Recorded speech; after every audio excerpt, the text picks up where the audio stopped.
All right, welcome back to the NSAA State Basketball Tournament, brought to you by Fillmore County Hospital, trusted hearts touching lives, Plaza Rich Dental and Beatrice for the smiles in your world, Johnson County Hospital, Heartland Bank, member FDIC, and Beatrice Auto Sales. 10-9, a surprising score line at the end of the first quarter. Platteview leads it over Crete, the 8 seed leading it over the 1. The last time these two teams played, Crete beat Platteview handedly, 63-38. Then again, that game was in Crete, not in Lincoln, and at a neutral court. Justice Gardner in the high post. Nice slip down low and a right-handed layup. Crete regains the lead. Kenner Sweetalk gets the bucket. Yeah, Taryn Riley just forgot about him. I think they were kind of locked in on Justice Gardner, knowing what he did a couple possessions ago, and Taryn Riley just snuck behind the defense. Oh, here is Stobie, 1 point game. They try to feed it down low. McDowell gets a steal, but it lands in the hands of Sweetalk. Here he comes.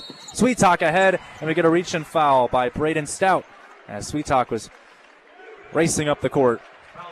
You can't do that chant coming from the Crete student section to our left. Not my favorite chant. I think after a while when you're at state and you've heard every chant time and time and time. Here's another. Yeah, now that we can't hear you chant coming from the Platteview fans. It just gets old. Here's Eggy.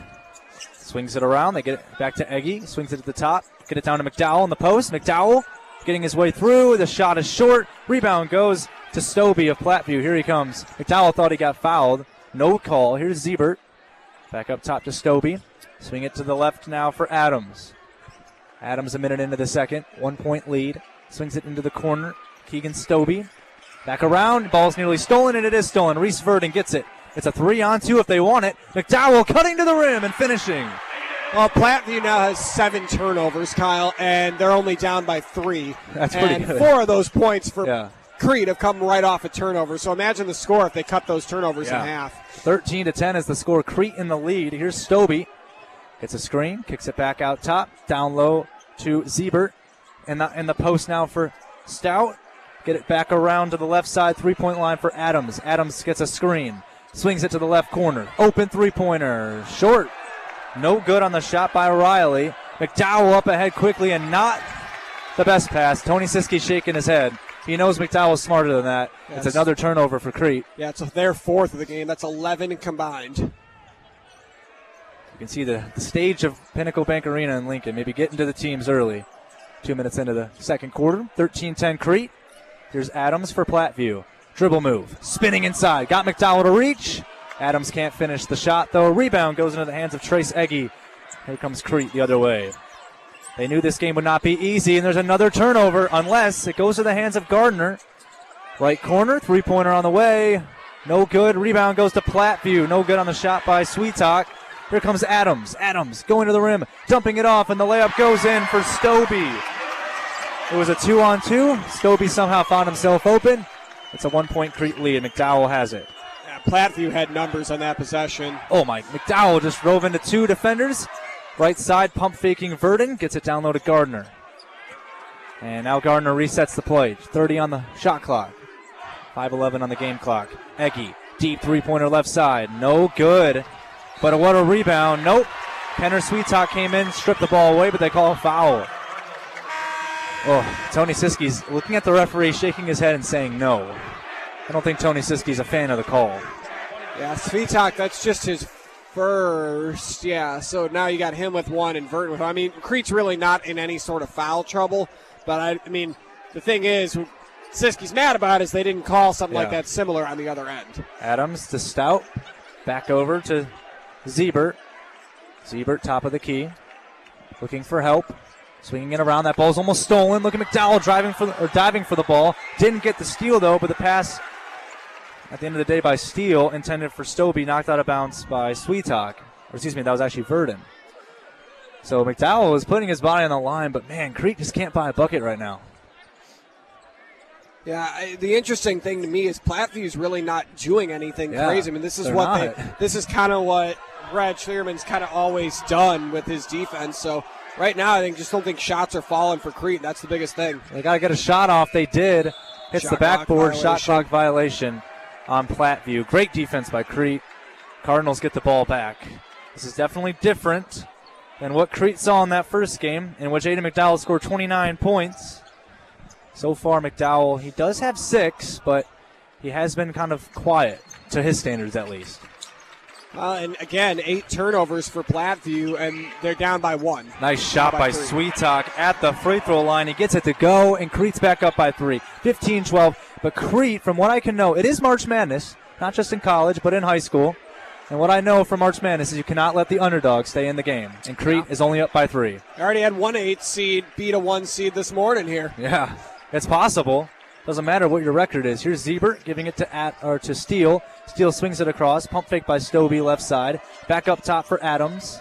Getting well defended by McDowell. 9 on the shot clock. Adams to Stobie. Switching it off. Gives it to Steele. Steele pump fakes. Gets it the shot up. It's short, but there's a foul on McDowell. As McDowell jumped up, and Steele did the smart thing. Just leaned into him, put up the shot, and got the foul. Yeah, we talked about the 8 seed. Go ahead, so I was going to say that's McDowell's first. Yeah, so we talked about the 8 seed being a 1 seed. That was Guardian Angel Central Catholic. Kyle, they were 500 coming in. They were 13-13. Beat a 21-3 North Platte St. Pat's team on a buzzer beater from just past half court. Wow. Yeah. Well, so I don't know. Talk about March Madness. Yeah. Well, Steele hits the first free throw. Coming out of the game is Trace Eggy and Braden Stout. So, it's possible. It is March. March should be the month of madness. It should be a national holiday. Second free throw is made by Steele. 2 points for Elijah Steele. Here's Crete up by 1. Here's Gardner going inside, putting up the shot. He's blocked inside by Siebert, who gets another block, his second of the game. And here comes Steele. Platteview can take the lead, and Adams just couldn't hang on to the ball. He's going to pull up a deep 3, though. Adams shot no good. Gardner grabs the board, kicks it ahead now for Resny. Resny going into the post now. And Sweetalk is fouled down low. It's going to go on Ryman Siebert. Yeah, that's just his first. He reached in and kind of caught him, I think, kind of on the chin on a reach, but he did not like the call. This game is brought to you by Downtown Family Vision in Wilbur, Gold Crush Retirement Center, and Crete Food Mart and Citibank and Trust member FDIC. It's passed by Resny in the corner. Three-pointer right side, no good. Tipped out by McDowell, and he gets the rebound. Crete is 1 of 9 from 3, Kyle. I mean, they love to shoot the 3, but 1 of 9 is not what I think Tony Siskey would have drawn up. Gardner to Sweetalk, mid-range jumper short. Sweetalk did kind of hesitate for a minute. Gardner gets it down low. Sweetalk's wide open. Oh, another block. This time it's Steele. I wonder why Sweetalk hesitated twice on his shots. You can't do that. I mean, especially in the state tournament, you got to be decisive on offense. You have to be decisive with what you want to do. He hesitated on both of those, double clutched, and neither one of them were really close. Gardner back up top, gets it to Verdon. Verdon going inside, swinging it out to the left side. And then Resny can't make a move and has to kick it back out. Kick it around. Here's Verdon going inside. Back out Resny. Pump faking a 3. Pulls up mid-range jumper. There you go. Carter Resny hits a mid-range jumper off the bench. The sophomore playing in his second state tournament. Crete's back up by 3. 17-14. 2:15 to go in the half. Platteview is right where they want to be. And in this game. And Resny didn't hesitate on that. I mean, he took one dribble and pulled. Here's Steele, top of the key. 18 on the shot clock. 2 minutes on the game clock. Swing it outside Adams. Swinging it into the corner for Stobie. Stobie has to bring it back out, guarded by McDowell. Stobie to the right side now for Steele. 7 on the shot clock. Steele back out. They go into the corner for Stobie. They got to put up a 3, and they do. Top of the key. The shot won't go for Taryn Riley. Rebounded by Resny. He's been a good addition off the bench for Crete today so far. Here's Verdon in the corner for Gardner. Gardner looking outside. Swings it to the top. They work it around for Resny. Resny, dribble move. Things it into the corner. They work it around for Verton. Three-pointer right side. Sweetalk got it to go. Could this be the way that Crete can extend their lead? 20-14. Could they try and get a big lead at half? Platteview calls a timeout. With 1:15 to go in the half, Sweetalk delivers on a 3. Crete has their biggest lead of the game. It's a 6-point lead, 20-14 over Platteview. We'll be back for the rest of the half after this on All Red. All right, welcome back to the NSAA State Basketball Tournament quarterfinals here in Class B. Number 8 Platteview trailing against number 1 Crete, 20-14. This game is brought to you by Crete Area Medical Center, Wilbur and Friend Medical Clinics, Friend Fertilizer, your Rankin dealer and friend, Hilltop Performance and Fitness in Crete, Sapp Brothers of Philly, Crete, Lincoln, and Hanover, Kansas, and Stay tuned for the stop of the game, brought to you by Stop and Shop at the end of the game. None of these teams are thinking about the end of the game at this point. 20-14, Crete in the lead. A lot of people had Crete as heavy favorites. I mean, they still are, but Platteview is staying in this game, and they have the ball down by 6. Yeah, and Crete, this is their largest lead of the ball game. I mean, we talked about it. They just weren't hitting shots. Their shots weren't falling. They're getting blocked down low. Obviously, if you stick to the game plan long enough with the skill that Crete has, that stuff's going to change, and it has, and now they've got their largest lead. Well, here, let's see if Platteview can respond here as they swing it down to Ziebert.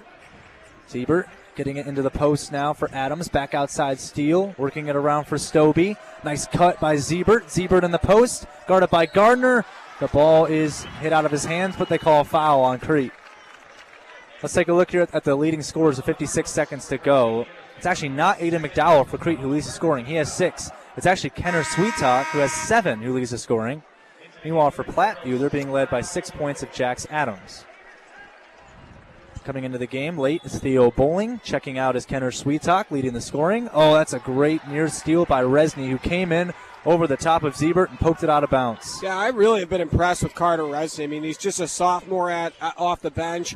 Came into the game, immediately hit a jump shot, and he's been flying around defensively. He's been guarding some tough players, and I mean, he's guarding Stobie right now, and arguably one of the best ball handlers for Platteview. And here's Adams now, right side. I was able to watch Resney practice yesterday, and he actually was one of the players that really caught me by surprise the way he was dribbling and moving the ball around and shooting. Yeah, no, I believe it. Yeah. Here's Stobie, top of the key. 35 seconds to play in the half. 10 on the shot clock. And here's Adams. Jax Adams makes a move on McDowell. Tries to spin inside. Kicks it over. Ziebert driving baseline, putting it up. And Gardner gets a foul called on him. Tony Siski is not happy. That is a rough foul to be called on Gardner. We're going to get 2 free throws here, though, for Ryman Ziebert.